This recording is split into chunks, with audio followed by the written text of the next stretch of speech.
Just over 3 weeks until the NHL trade deadline. What should the Sabres be looking for up front, blue line, goalie? Coming up today on the Locked On Sabres podcast.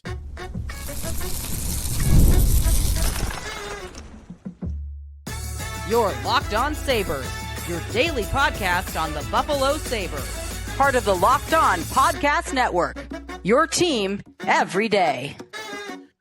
What is up, everybody? Welcome in Tuesday edition of the Locked On Sabres podcast. Thanks for making us your first listen every day. We are free and available wherever you get your podcasts. You can watch our show on YouTube. Be sure to like and subscribe if you do. You want ad-free versions of this show, you can sign up to be a part of our Everydayers Club. To go to lockedonsabres.supercast.com. Well, you'll get that. You'll get our Discord and plenty of other features as well. Stinky Joe DiBiase, still a day to go until the Olympics get rolling. The men's side of the Olympics right now, at time of recording, USA and Canada women are taking battle right now, and the U.S. are up big. So you got some hockey on that side, and on the other side, we'll get the men's tournament rolling in the next couple of days, and Team USA playing on Thursday. Very excited for that. If you missed our Olympic preview, Tage's chances to win gold, Rasmus Dahlin's chances to win gold, and the story that would be sure to check out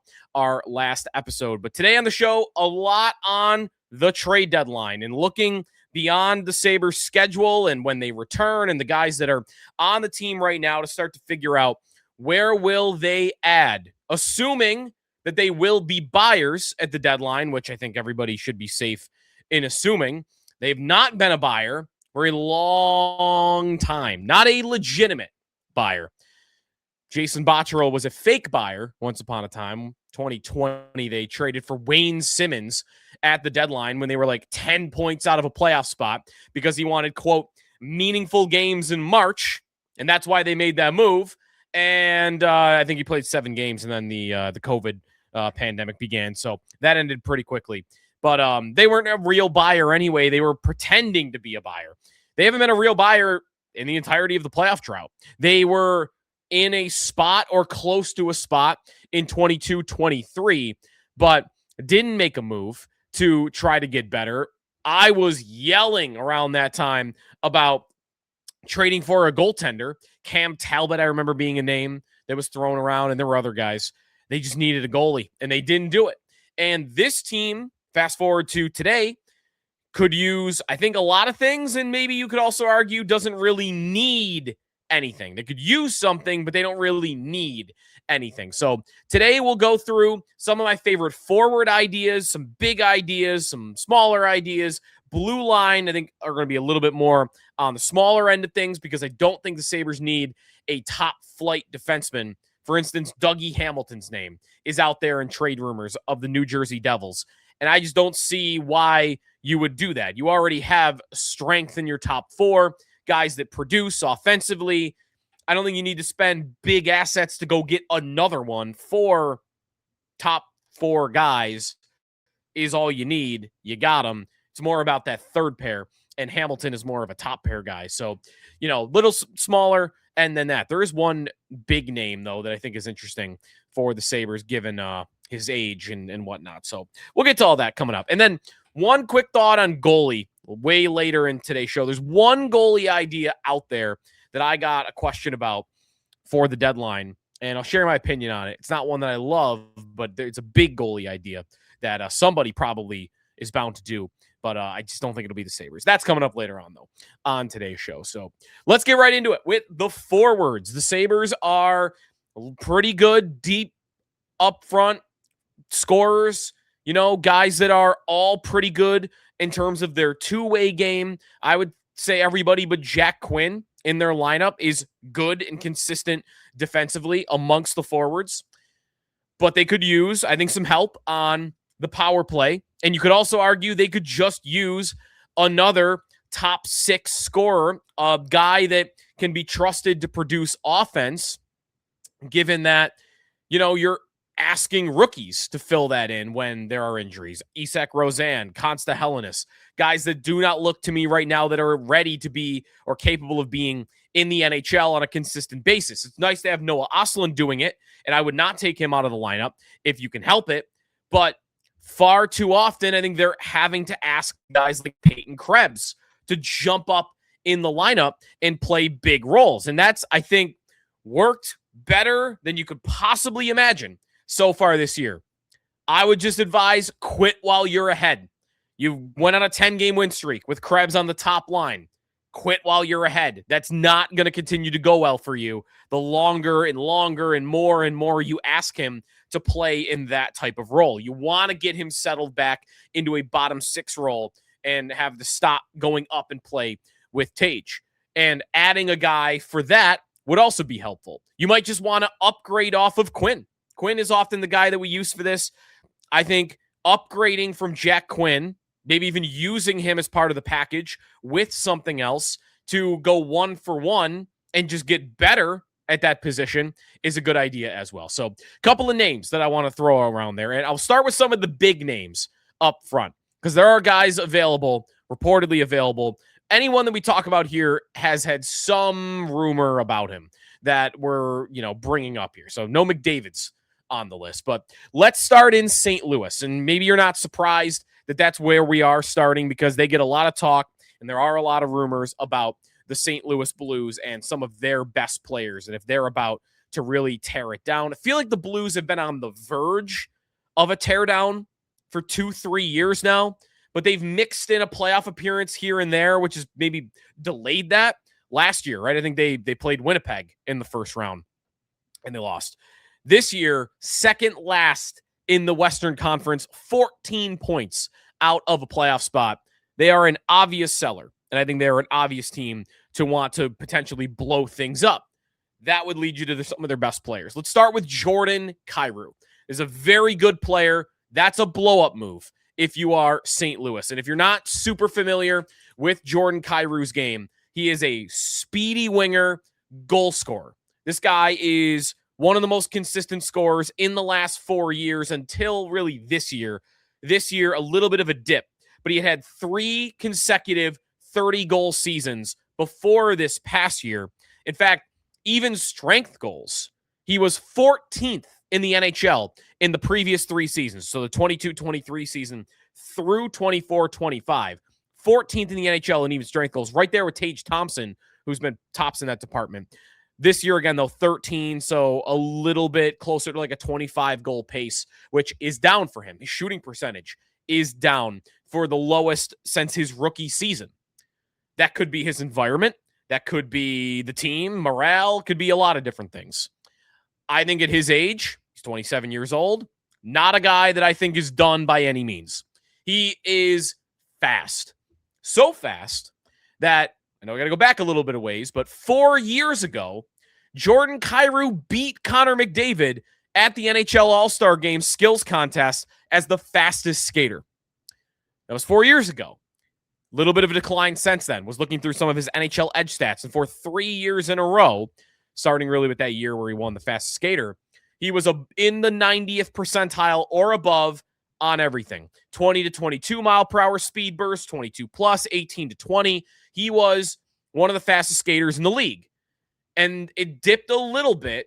This year, it's dipped a little bit more. Again, that could be the team being bogged down in their own end all the time, and the less you have the puck, I think this kind of makes sense, the less that you would have speed. But either way, is he at an age where he's slowed down a bit? He is in the 60th, 70th percentile in some of these skating metrics this year.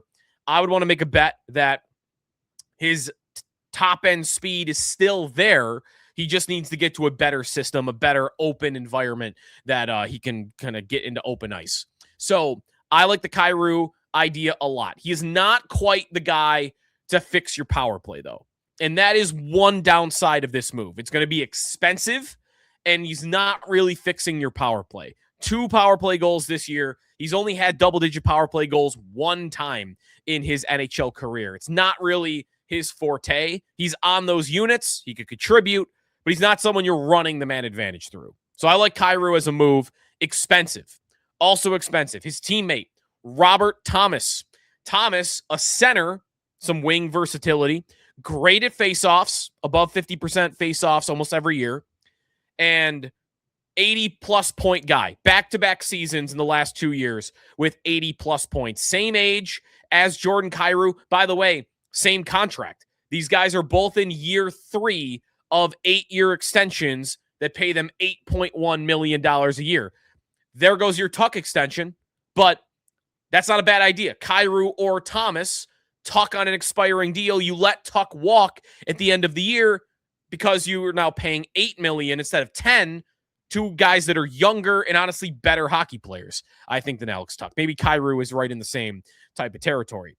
Thomas, a little bit more of a playmaker. More assists, 60 assists in the last 2 years. A lot of between the legs passes, I noticed from Robert Thomas over the years. And also better for your power play than Kyrou.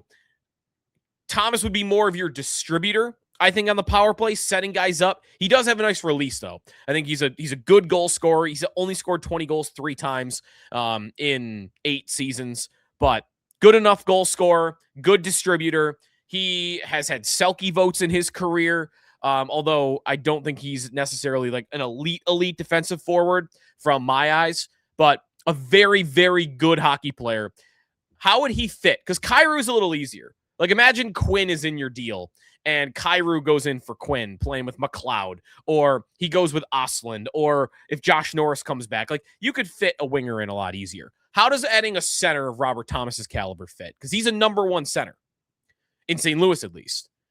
I think when healthy, Norris is a center, McLeod is a center, Ostlund probably goes to the wing. I think if you're putting Thomas at center, Tage becomes a full-time winger. So you might have to get on board with that. Or Thomas could move to the wing. Somebody's moving to the wing, though. I think, though, that shouldn't stop you from making this move. It's not that scary. 2 other forwards I want to mention quickly here. Love the idea of Steven Stamkos. I don't know if Stamkos would come here. Full no movement clause. He has 2 more years after this year at $8 million. And of course, Thomas and Kyrou, who are 26 and 27. Stamkos is, of course, older at 35 years old, right? 35-year-old? Yeah, 35 years old for Stamkos. The things I like about Stamkos a lot, other than, like, face-off percentage, he's at 56% this year. He could play center. He could play wing. The reason I like Stamkos the most, even beyond, like, veteran leadership, he'll come in. I mean, he won't wear the C, but more playoff experience than everybody else on the roster. He's won multiple Stanley Cups. Like, this guy is the leader you would want on a young team that doesn't have a lot of playoff experience. Beyond that, even, this is the power play guy. This is the dream power play guy for me. He is one of the best power play scorers ever. He is 7th in NHL history in power play goals. By season's end, he could be in the top 5, probably more likely by next year. He'll pass Phil Esposito and Luc Robitaille. He has a shot of being 2nd all-time by the end of his career above Dave Andreychuk and Brett Hull. I don't think he's got enough time to catch Ovechkin, but he's about 93 away, and Ovi is still adding to it. But he's one of the best power play scorers of all time. I talked with a buddy about this idea, and he said, which I think is an obvious counter, isn't he redundant to Tage Thompson? He's a right shot, big hitter on the left side that you want on your one-timer. And we talked about Tage a little bit on this show. I would be okay no longer having a power play that runs through Tage. He's one of the best even strength scorers in the league. He might just not be very good on the power play. And I don't need him continuing to hammer pucks at an 11% shooting percentage from that left flank on his one-timer. I would be totally open to Tage going to his off wing, or I guess his opposite wing, on the right, not on his one-timer, and seeing if he could be productive from over there when everyone's going to be focused on Stamkos, because that's the guy your power play should run through. 9 power play goals this year. He will have his 9th consecutive double-digit power play goal season. In fact, every year of his career, except his rookie season, that he hasn't been, injured and played like 10 games, he's had double-digit power play goals. This is the guy that could solve your power play problems. And he's a veteran, and he's a leader, and he's still really good. 28 goals in 57 games this year. Sure, he's old. You're going to have him for 35, 36, and 37 if you make a trade like this.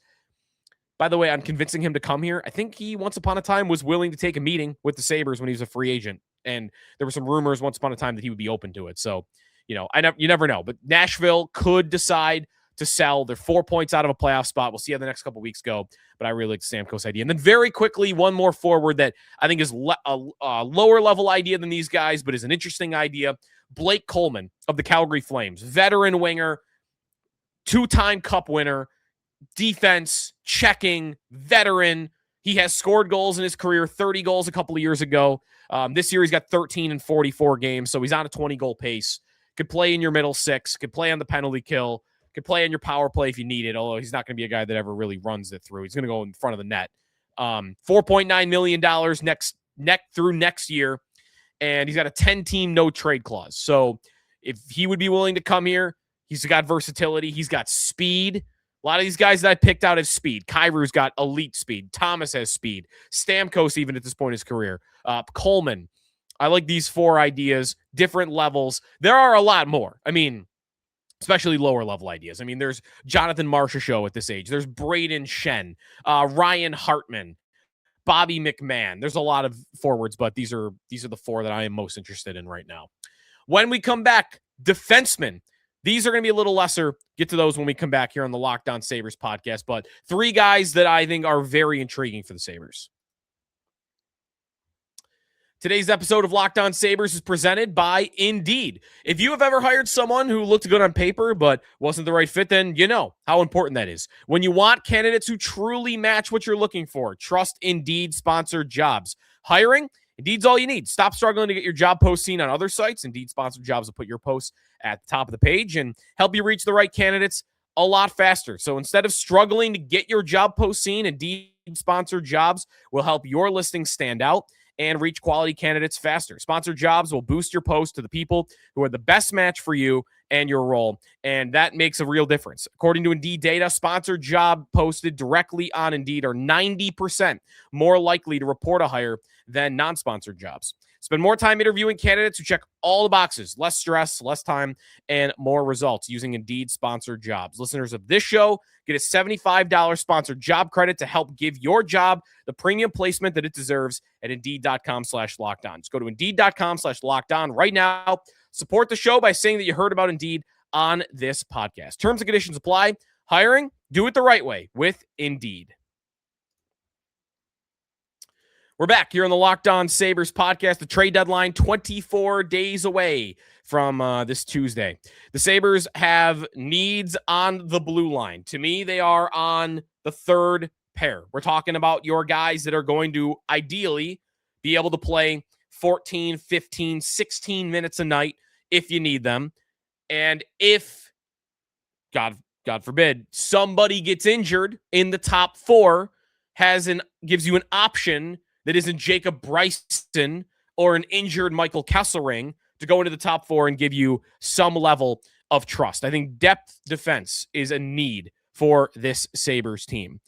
I said it earlier. I think the Dougie Hamilton idea is too big, not necessary. There's one bigger name idea that I want to throw out there, and then I got a couple of lower level ideas.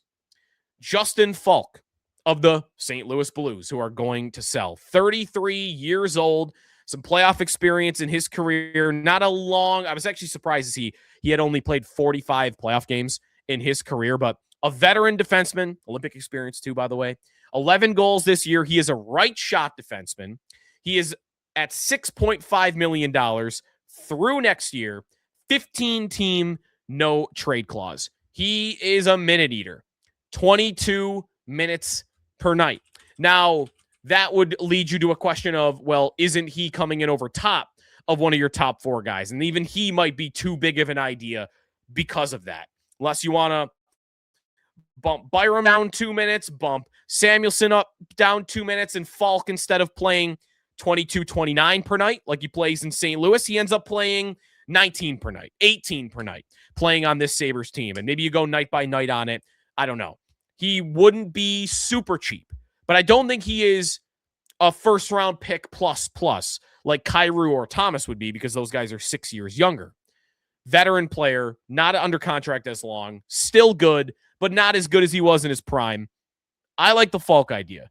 I think he kind of fits what he would make the Sabres blue line unbelievable. It's already great, but you add him. Now your depth problems are solved. Now you have another power play option if you want, penalty kill too. I like Faulk. I always have liked Faulk. He's a great shot blocker, by the way. If you look at hits, he's physical. Where are the shot blocking stats? They got to have those somewhere here, right? But he's a big, there we go, block shots. I mean, 100, he's at 97. 3 more block shots, and he will be at 100 block shots for a 5th consecutive season. He is that type of guy.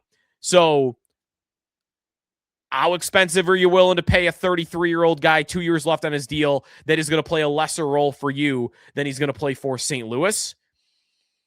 Would you trade a first-round pick for it and nothing else? It's interesting. I like the player a lot. That's why I would be interested in it. Second-round pick and a good prospect. Would Yuri Kulik be enough straight up? An idea. The other names are going to be a little cheaper. Winnipeg. 2 guys on Winnipeg, and actually a former Jet, too. The guy that I'm actually feel like is the most likely of any player we talk about today to actually be traded to the Buffalo Sabres is Logan Stanley of the Winnipeg Jets. Elliot Friedman said on 32 Thoughts this week, the Sabres are looking for a beefier blue line, and we know they need depth. Logan Stanley of the Winnipeg Jets is 6'7". He is a monster. He's thick. He's physical. He's mean. When I was actually just looking through some clips of Robert Thomas, I ran into Logan Stanley by accident. He crushed Thomas in the playoffs last year with one of the biggest hits in recent memory in a playoff game. He's massive. He only gets paid $1.25 million, so cap-wise, that will be a really easy fix. 15 minutes a night, that's what he plays there. It's what he would probably play here. The thing, though, about Stanley is I think he would probably help your third pair. I don't think he is a great option to be your replacement if someone were to be injured. He's not a guy I think you ever want to play 19, 20 minutes a night. His advanced numbers are not so good. This year, they're a little bit better, but historically, not that great. 27 years old. Winnipeg is going to sell. They're 11 points out. So if you like big, mean, and physical, then this is the guy for you. So I think that's a real option for the Sabres. I feel like they're going to do a move like that. Luke Schenn, by the way, is another name for the Jets. That guy gets traded at every trade deadline. I kind of can't believe that he still plays. Saw his name floating around there in some trade rumors, doing some prep for the show. I have no interest in Luke Schenn. None. 14, 15, 16 minutes a night he would play here. That's what he's playing roughly in Winnipeg. Just no thanks on Luke Schenn. The one other name for a third pair role that I want to mention here, and there's a little bit of nostalgia here contributing to why I picked him. We were limited on time, so I can only pick so many defensemen, and there are other ideas that are out there to talk about. One, though, that I threw in here because of nostalgia. The only NHL player left in the league that has played a playoff game for the Buffalo Sabres. Tyler Myers' name is out there in trade rumors because Vancouver is in dead last in the NHL. 21 points out of a playoff spot. He is 36 years old. He is going to want to go to a winner. He probably would rather go to a cup level good team. That might not be available to him, though. $3 million this year, $3 million next year. It's not nothing, but it's not crazy. He plays big minutes still, 20-plus minutes a night. I think that might contribute to why his numbers are really, really bad. He has always been a minute eater. He's never really, even at this stage in his career, dropped down to that lesser role, protected minutes. He had 1 year a couple years ago where he was at 19 minutes a night. Every other year, he's above 20. He's physical at this point in his career. More physical than he was at the beginning for the Sabres. I mean, he's not as physical as Faulk or Stanley, I would say, but big and physical, veteran.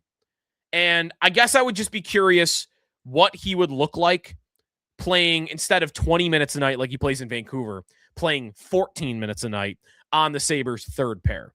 So if he was cheap, and I think he probably would be, then I think it's a little bit of an intriguing idea. Again, none of these defensemen other than Faulk are really good players. And I don't expect the Sabres to get a defenseman to play on their third pair that we go, wow, really good player. Maybe there'll be some more under the radar type guys that break out for that. But when you're shopping for veteran physical defensemen, like this is kind of the market that you're playing around in. So Myers, a little bit intriguing. And I loved him when he was here originally. So just worth a mention. Finally, when we come back, the one goalie idea that I think is worth talking about for a couple of minutes that we got a question about. That when we return here on Locked On Sabres. Today's episode of the Locked On Sabres podcast is presented by Factor. Cold days, packed schedules, and big goals. That's winter, don't we know it? Although today, 30 degrees feels like a sauna. And when there's not a lot of time to cook in these winter days, eating well can feel like another thing on the to-do list. That's where Factor comes in. Factor makes healthy eating easy with fully prepared meals designed by dietitians and crafted by chefs so you can eat well without the planning, prepping, or cooking. Factor meals are always fresh, never frozen. They're ready in about 2 minutes. The ingredients stand out: lean proteins, colorful veggies, whole foods, and healthy fats. No refined sugars, no artificial sweeteners, no refined seed oils. Tons of variety with 100 rotating meals each week, so it never gets boring. Options like high protein, calorie smart, Mediterranean diet, GLP-1 support, and even the new Muscle Pro collection for strength and recovery. It's perfect for busy weeks when you still want meals that support your goals without stress. Head to factormeals.com/LockedOnNHL50 off. Use code LockedOnNHL50 off to get 50% off and free breakfast for a year. Eat like a pro this month with Factor. New subscribers only, varies by plan. One free breakfast item per box for 1 year while subscription is active. All right, back here on the Locked On Sabres podcast, some trade deadline ideas, and we'll talk more about other ideas that we didn't mention on the show here because we do have 24 days still to go until the deadline. I'm sure there'll be trade rumors. Maybe the Sabres will be linked to certain people, so we'll get to it. The one goalie idea, I can't imagine we're going to have any other goalie conversations other than this one guy. Minnesota, Jesper Wallstedt of the Minnesota Wild. His name is squarely in the trade market. Specifically because Minnesota already has a really good goalie. Jonas Gustafsson is their number one. He's young. They do not need Wallstedt, who a couple years ago, top goalie prospect in the NHL draft. He was a first-round pick, 20th overall in 2021. He has developed pretty nicely. And numbers this year, 23 games played, good goals saved above expected numbers, a .913 save percentage. Like, he's good. He's a good goalie. But it's a very limited sample size. He's only played 28 games in the NHL. You might be more willing to buy that he is good based only on 28 games because he was a first-round pick and because he was building up as a really good goalie prospect before he arrived in the NHL this year. I got a question about him. Like, hey, is this a nice idea to upgrade from Ukko-Pekka Luukkonen, given that this year's going well for the Sabres in goal, but what about next year? What about the year after that? We still don't have an answer of who their long-term number one goalie is. And if you traded for Jesper Wallstedt, that's your answer. He's your number one goalie for years and years, assuming he can continue what he's doing. And at 23 years old, you might expect to have him for a really long time. So in that way, a little bit intriguing. The reason why I'm not intrigued is not even as much about the player. It is the Sabres don't have a immediate need on that front. And maybe that's something they could address in the offseason if they really wanted to. And it also comes down to what Minnesota wants. These other teams we've talked about, Winnipeg, St. Louis, Nashville to a lesser extent, but them too. Vancouver, these teams are bad. They're out of it. They're perfectly willing to sell for prospects and draft picks, which is, I think, what you would want to give up if you're the Sabres. Minnesota is going to the playoffs. They are not trading Wallstedt because they want futures. They're trading Wallstedt because they want to flip him for center help. Because Minnesota is in desperation mode at center. They really need it, and they spent a lot of their assets, honestly, going out and getting Quinn Hughes earlier in the year. So, maybe they're a little bit limited on what they want to trade. This makes sense. You got a guy that is a good young goalie, high draft pick that you don't really need long-term. Right now, Minnesota, Ryan Hartman, Joel Eriksson Ek are your top 2 centermen. To me, I don't think the Sabres have a center that Minnesota would want or that makes any sense for a trade. Like, unless they want Josh Norris, and you might be willing to do that if you're the Sabres to get out of that contract. Wasn't a Jarmo Kekalainen move. That's a Kevin Adams move, and he can't stay healthy. If you could rid yourself of that contract, like, sure. In a vacuum, would I trade Josh Norris for Jesper Wallstedt and then go make another trade to replace center, get my Robert Thomas deal done? That'd be amazing. That'd be incredible. I don't think anybody wants Josh Norris's contract at that injury rate. Nobody would want it. So if he were healthy all the time, Minnesota would do it, but I don't think it makes sense. Who else would they be interested in? They probably would love Ryan McLeod as part of a deal, but I'm not trading them Ryan McLeod. I don't need goalie that bad right now. They would probably want Noah Ostlund. I don't want to give them Noah Ostlund. There just isn't a center that makes sense to send to Minnesota to get a deal like that done. So, interesting player. I like the player. I like the prospect, if you still consider him that. It's only 38 games. I just don't see a fit from a trade value perspective between these two. Wallstedt and Gustafsson, I think, are both, by the way, with Sweden right now. So they're both at the Olympics, but Gustafsson's better. Like, Gustafsson's probably going to be the starter. Okay, that'll do it for us today here on the Locked On Sabres podcast. Just a few names there. Of course, there are many, many more, and we'll talk about them throughout the coming weeks. More names will become available also that we probably don't think could be available right now, and we'll get to that coming up as well. Olympics start tomorrow. Team USA on Thursday. More trade talk, more Olympic talk in the coming days. Alex Tuck will be the subject of our next show, though, as we reevaluate where we're at contract-wise with him and the season he's having. Talk to you then here on the Locked On Sabres podcast. Enjoy the Olympics, and we'll talk to you tomorrow here on the Locked On Sabres podcast. Be sure to get into our Discord and ad-free version of the show. Become a part of our Everydayers Club. Go to LockedOnSabres.supercast.com. Talk to you tomorrow on the Locked On Sabres podcast, part of the Locked On Podcast Network. Now your number one sports podcast network.